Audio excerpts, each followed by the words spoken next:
Your reaction to this move by Trump's lawyers? Well, it's a move engendered to come up with as much delay as is possible. It's not about the substance.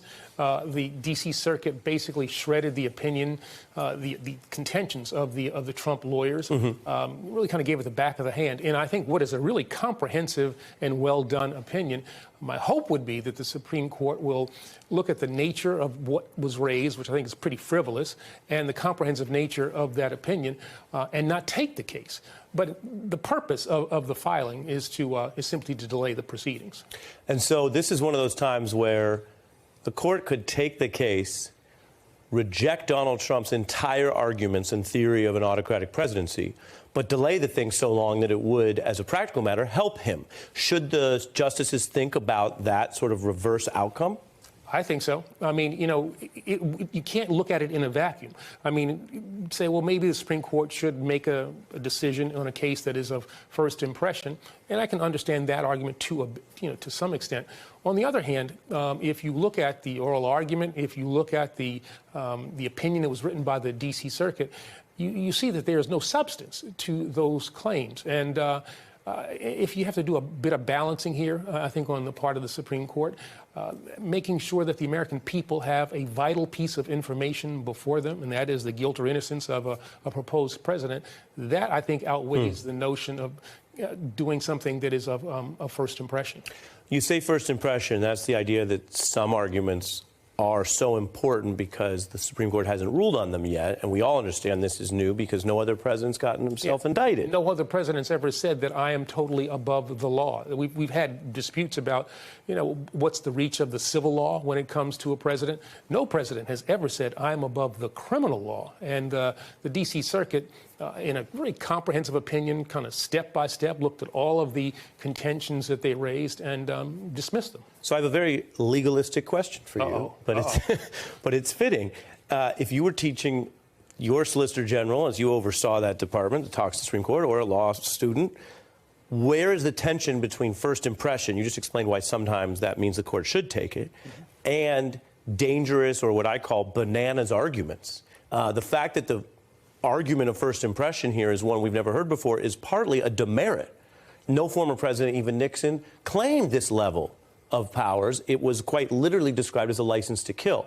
Should that cut against it? Otherwise, any politician can say it's first impression. No one's ever said something this extreme before. Yeah, I mean, if the Supreme Court had an unlimited amount of time, I think it might be a good thing for the court to say, you know, we're going to put a nail in the heart of this kind of argument. But they don't have an unlimited amount of time. We do have an election that will happen in the beginning of November. And I think when you have on file now a D.C. Circuit opinion that I think will stand the test of time as a guide for future litigants, future presidents who might want to raise the same things that Donald Trump has. I'm not sure there's a need for a Supreme Court opinion here, even though it is a matter of first impression. Yeah, very interesting coming from you, and I know how seriously you take this stuff. You may or may not remember because you're busy, but you sat at this table when the Mueller report first started to come out. And you said, as a legal matter, the prosecutor, and I checked this today, you said, quote, cleared the president of Russian collusion. The idea that there might have been a criminal charge around that alleged activity, which there was not. And you described it as thus. Now we have this special counsel, Hur, who has not found basis for any charge, hypothetically or otherwise, clearing President Biden. And yet in that report, as you know, he writes, Biden is, however, quote, an elderly man with a poor memory, that in Mr. Hur's, I guess, lay, non-expert medical opinion, he thinks Biden has, quote, diminished faculties, no footnote for that, and, quote, Biden did not remember when his son Beau died, an extemporaneous comment that doesn't seem legally relevant, in which the president and his lawyers have strenuously rebutted. Your assessment of both the findings of this report and whether that was out of bounds? Well, it seems to me that based on the evidence that has been adduced, that the findings are correct, that in fact there's no basis to charge the president with a crime. But the language surrounding those findings, I think, a lot of it was gratuitous and not based, as best I can tell, on anything that was relevant to their conclusions. Does that raise questions then about the goal? Because you've handled and overseen a lot of cases, and I'll just remind everyone, you could charge or you could not charge. You have a declination. That's it. Yeah. Now, do you usually see in a declination the then public release of material, say, about that person's deceased son or their discussion of it? No, you don't usually see that, but this is a little different in the sense that he's a special counsel working under regulations that require a report be filed. But even with those special circumstances, the language that he used and the focus that he put on certain matters, I think is out of bounds. I don't need to know about what the president knew or did not know. I'm not saying that he did not know, when Beau Biden died, but what's the relevance of that to his retention of classified documents? If you look at the Pence special prosecutor, no one even kind of remembers that case because that guy, I think it was a guy, did it by the book. He looked at the case, made a determination that there was no violation, filed a report as such, and it just went away. Does this call, let me ask you this, does this call special counsel Hurd's credibility into question? Well, I think he's either extremely naive or he is a partisan. I read in the newspapers that apparently the lawyers for President Biden had the ability to raise with him, and did raise with him, concerns about the use of the language. So this had to be something in his mind that he was thinking, well, all right, somebody's raised an objection and how this will be viewed politically, if not legally, and he nevertheless went ahead. So as I said, he is either unbelievably naive or, unfortunately, partisan. We've gotten to talk sometimes over the years. I don't know how you feel now, but I sometimes feel that we are living through strange times. The prior president did not do much to cooperate with the special counsel probe. And we should mention, in fairness to President Trump, there are defenses and mechanisms that the president can use. Bill Clinton did a limited testimony. From what we can tell, President Biden did the most fulsome testimony we've seen of any recent president in a long time. Definitely more so than the last several, including Bush, who did a non-under oath interview for the Libby leak. So, on the one hand, he cooperates extensively. Then, as mentioned, on the criminal question, he's cleared. But he comes out the same day of the public release of the report and sounds off. And many people I could think could understand emotionally where he's coming from. But what I say is strange is full cooperation and then sounds off. Take a listen to what the president said. I know there's some attention paid to some language in the report about my recollection of events. There's even reference that I don't remember when my son died. How in the hell dare he raise that? Frankly, when I was asked the question, I thought to myself, it wasn't any of their damn business. Your assessment of that, and was he within his bounds to respond this way? Yeah, I think he was totally within bounds. I mean, he's talking about the death of his son. He's talking about the death of his boy. That was a father reacting to an assertion that he didn't know when his son died.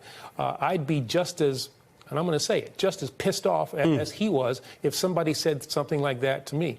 My dad died in 1998, 2 days ago, and if I'm under pressure, if I'm in the middle of, I think, 2 days of examination, if I'm dealing with the Israeli crisis, the Gaza crisis as he was, that might be a date that I might forget. I'm not saying that he did forget it, but if he did, that is something that in some ways is understandable. But the larger question is, why the hell are you asking that question? Right. What does that have to do with the retention of classified documents? Again, as I said, I'd like to think that at best, this prosecutor was extremely naive, a rube perhaps, but I worry that at some level of his consciousness, he's a Republican appointee, and he's thinking, I want to have a life beyond what I'm saying in connection with this investigation, and that might have shaded what he put in the report. Look, people are going to make up their own minds. That's the best part of this country. But you've been known to be fair and pretty crisp on these matters. I mentioned what you said when the Mueller report came out. You saying he's either a rube, an idiot, or letting partisan motivations infect this is quite a statement, and this goes to how the Attorney General has operated. And you could tell us more than most what a tough job it is, but there's been increasing concerns, some even come in the Biden White House, about Attorney General Garland. I'll show the prosecutors that he's put in place, because he had Jack Smith come in, but relatively late. Then you have the Biden case, as mentioned. He put a special counsel for that, special counsel for Hunter Biden. Menendez, a Democratic senator, no special counsel, although you could have one. I'll remind viewers, you have a background in handling the public integrity section, which is with these highly sensitive cases. Number one, has Attorney General Garland relied on too many special counsels, and does the Biden case raise any questions about that? And number two, do you give him an A overall, or do you think there are concerns about his record at this point? I think that Merrick Garland's done a good job. It's an easy thing for people on the outside to say, well, you should have done this, you should have done that. He has to deal with a number of things. He's got to deal with a political reality that, unfortunately, an attorney general now has to confront. It wasn't like that, in the old days. But I saw that start to grow with Janet Reno's time as attorney general, and I was the deputy attorney general. And there has been an increasing amount of pressure, political pressure, brought to bear on an attorney general. And that you just have to kind of push back to the extent that you can. But you also want to make sure that the American people have faith in you as an attorney general and also in the Justice Department. And you want to look fair as best you can. So I think that Merrick has made the right calls with regard to the appointment of special counsels in the appropriate cases.